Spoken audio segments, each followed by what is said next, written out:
지혜로운 사람은 왕의 마음을 움직이게 할 힘이 있습니다. 하지만 그는 왕의 권력이 절대적이라는 사실도 잘 알고 있겠죠. 그래서 지혜로운 사람은 왕의 마음을 움직일 수 있는 적당한 때를 기다리며 인내합니다. 그리고 불필요한 화를 당하지 않도록 자기 능력의 한계를 인정하면서 겸손한 방식으로 지혜를 드러내게 됩니다. 지혜로운 사람은 왕의 권위를 존중하면서 왕에게 선한 영향을 끼칠 수 있다라고 말하죠. 사물의 이치를 아는 지혜는 어떤 효과를 나타내는가요? 1절입니다. 1절 같이 읽겠습니다. 누가 지혜자와 같으며 누가 사물의 이치를 아는 자이냐? 사람의 지혜는 그의 얼굴에 광채가 나게 하나니 그의 얼굴에 사나운 것이 변하느니라.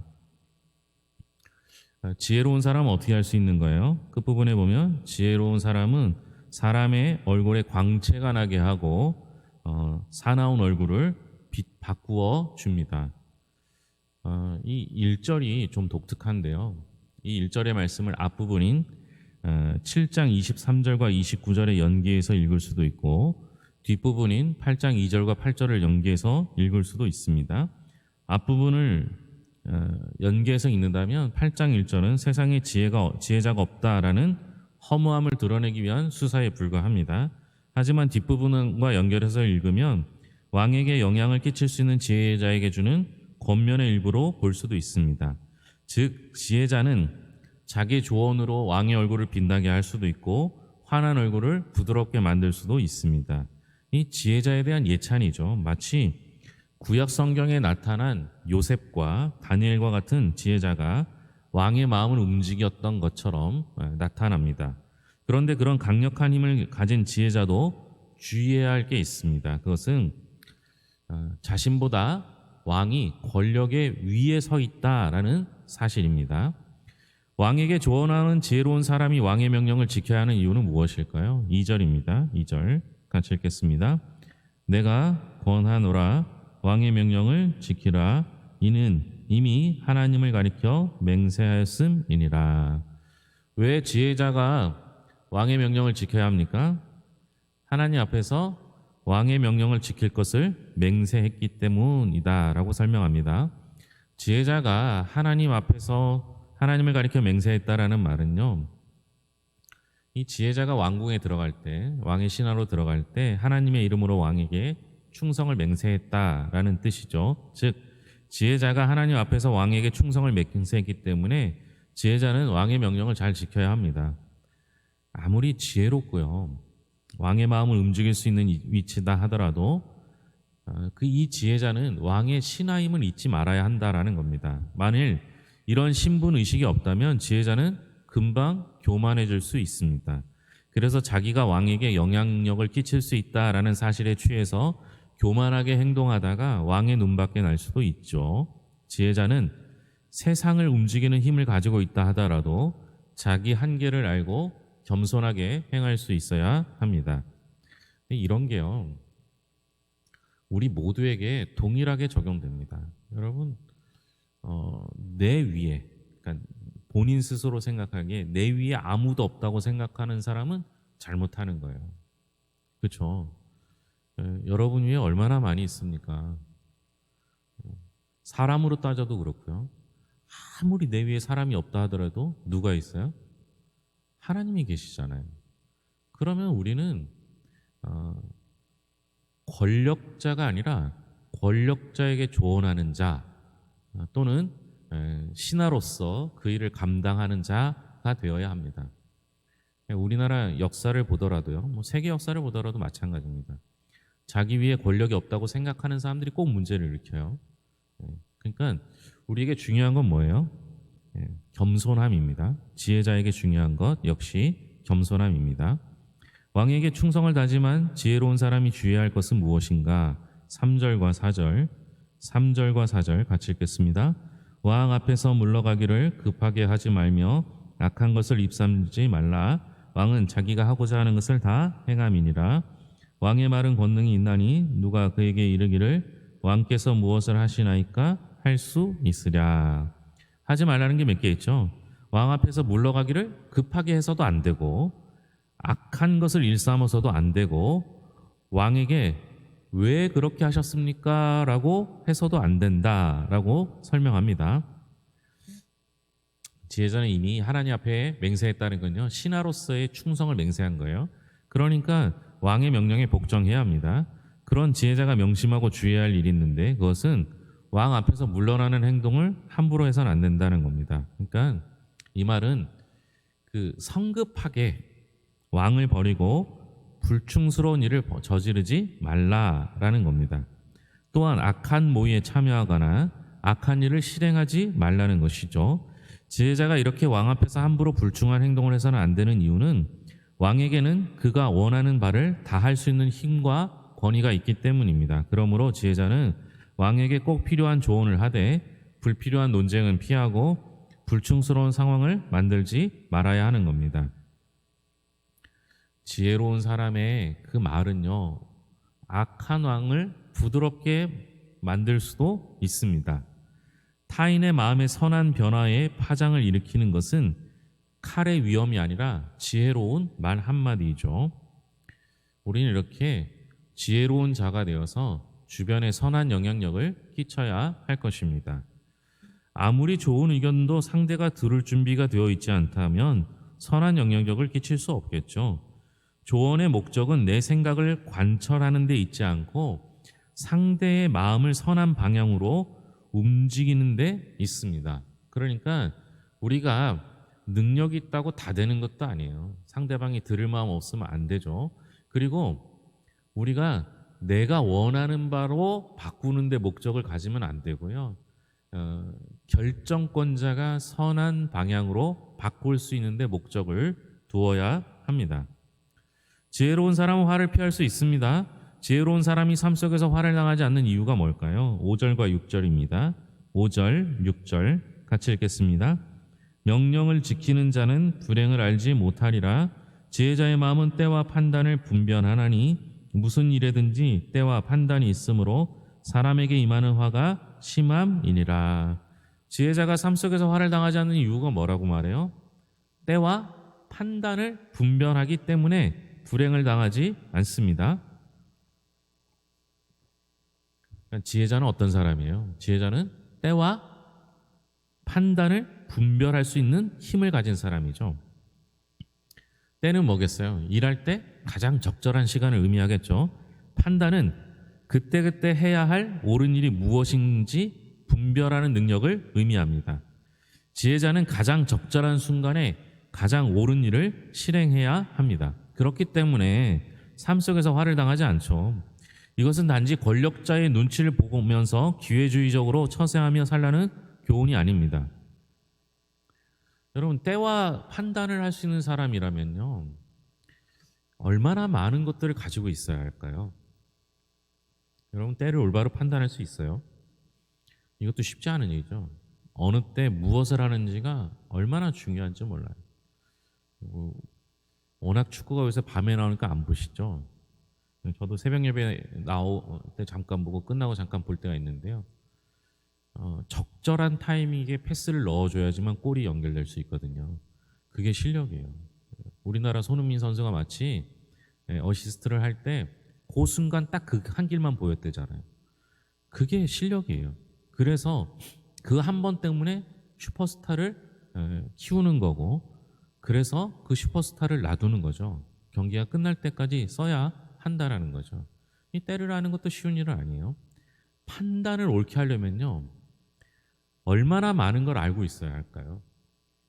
그러니까 내가 아는 한 가지가 전부라고 생각하는 사람이 문제인 거예요. 그러니까 나이가 들고 경험이 커지면 커질수록 뭐예요? 판단할 근거들이 많아지잖아요. 그래서 젊은 사람들은 하나만 알 때가 많잖아요. 그래서 여러분 조심해야 돼요. 물론 이제 나이가 들수록 경직되는 경향이 있기 때문에 내가 경험한 게 전부라고 생각하는데요.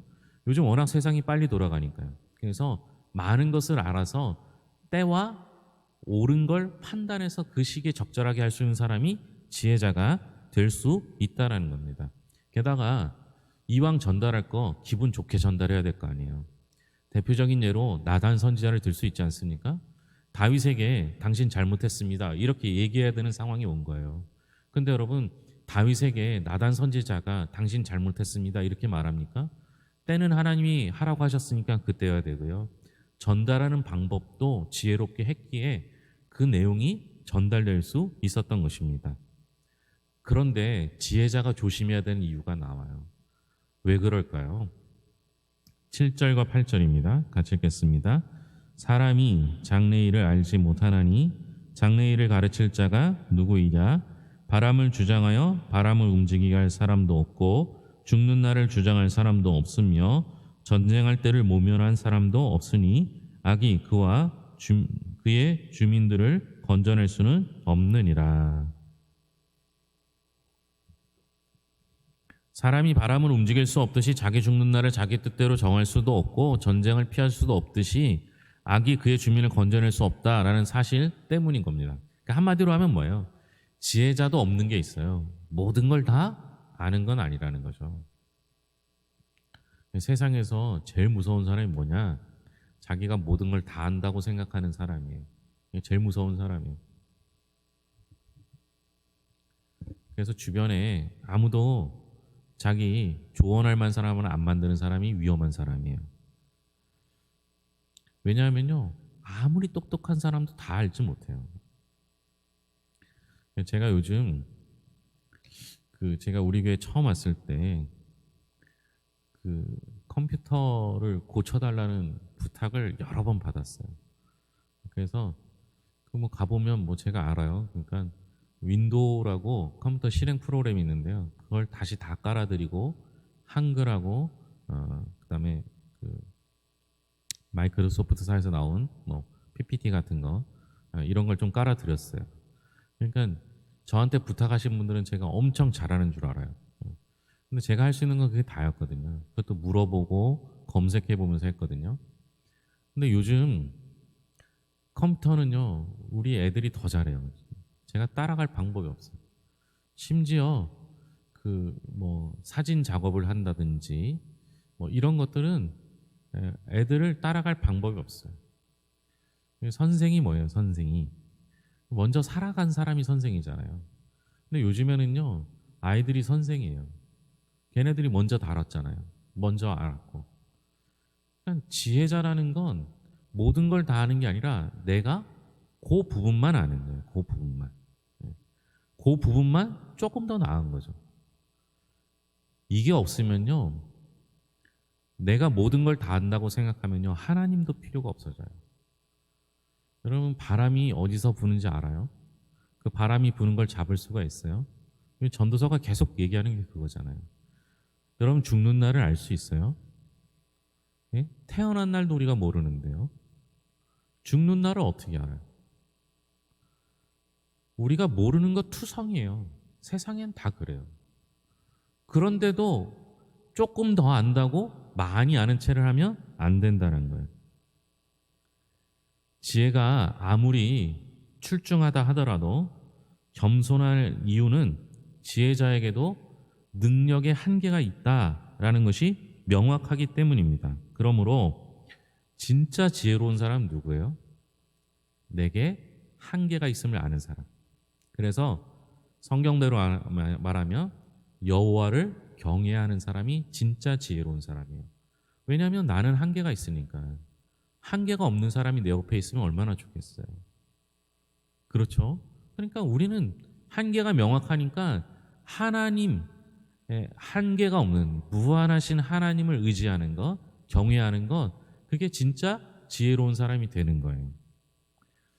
지혜로운 사람은요, 타인에게 자신의 생각을 표현하되 겸손하게 자기의 한계를 인정할 줄 알아야 합니다.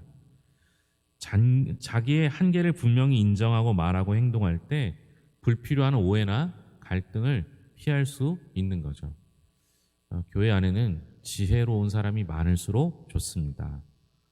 지혜로운 사람이 많다는 건 서로 자신의 주장을 주장하는 것이 많다라는 뜻이 아닙니다. 지혜로운 사람은요, 진짜 지혜로운 사람은 겸손한 사람입니다. 성경은 늘 말하죠. 그 진짜 지혜로운 사람이 겸손할 수 있는 이유는 뭐예요? 하나님을 경외하기 때문에 그래요. 우리 교회가 하나님을 경외하는 사람이 넘쳐나서 지혜롭고 겸손하여 하나님을 잘 섬기고 이웃을 잘 섬기는 주님의 백성들이 될 수 있기를 바랍니다. 기도하겠습니다. 하나님 아버지 감사합니다. 지혜로운 사람은 왕의 마음을 바꿀 수 있을 만큼 힘이 있다 하였습니다. 그런데 그가 가진 지혜의 힘은 왕의 권력을 통해 나오게 됩니다. 결국 왕에게 그의 때와 분별하는 지혜를 통하여 올바른 것을 올바른 때에 전할 수 있어야 합니다. 전하되 지혜롭게 전해야 합니다. 그러나 그 무엇보다 지혜 있는 자는 자신의 한계를 명확하게 인정합니다. 그 한계 때문에 겸손해질 수밖에 없고 그 한계 때문에 하나님을 의지할 수밖에 없습니다. 그래서 성경은 늘 진짜 지혜로운 사람은 하나님을 경외하는 사람이라 말하고 있습니다. 우리 교회가 이렇게 지혜로운 사람이 넘쳐나게 하여 주시옵소서. 지혜로운 사람은 자신의 건강의 한계를 인정합니다. 그래서 하나님 아버지 자신의 건강을 위해서 식습관을 조절하고 운동을 합니다. 지혜로운 사람은 자신의 정신의 건강을 조절할 줄 압니다. 그래서 좋은 것 듣고 좋은 것 보고 좋은 말을 하려고 애를 씁니다. 진짜 지혜로운 사람은 그 모든 것을 하나님으로부터 얻습니다. 하나님이 주시는 건강의 은혜와 하나님이 주시는 놀라운 은총을 경험합니다. 하나님을 의지하여 두렵고 떨리는 마음을 다스리게 됩니다. 이처럼 지혜로운 사람이 되어 하나님의 뜻을 구하며 하나님의 뜻을 전하며 살 수 있도록 인도하여 주시옵소서. 하나님 아버지, 대림절 기간에 무엇보다 하나님을 더 깊이 알기를 소망합니다. 주님은 우리의 선한 목자가 되어 주십니다. 우리를 위하여 자신의 목숨을 버려 구원해 주셨습니다. 주님은 자신의 자리와 기꺼이 맞바꾸어 주실 정도로 우리를 사랑해 주십니다. 주님이 내어주신 그 자리에서 각자 성실하게 주의 일들을 잘 감당할 수 있도록 돌보아 주시옵소서.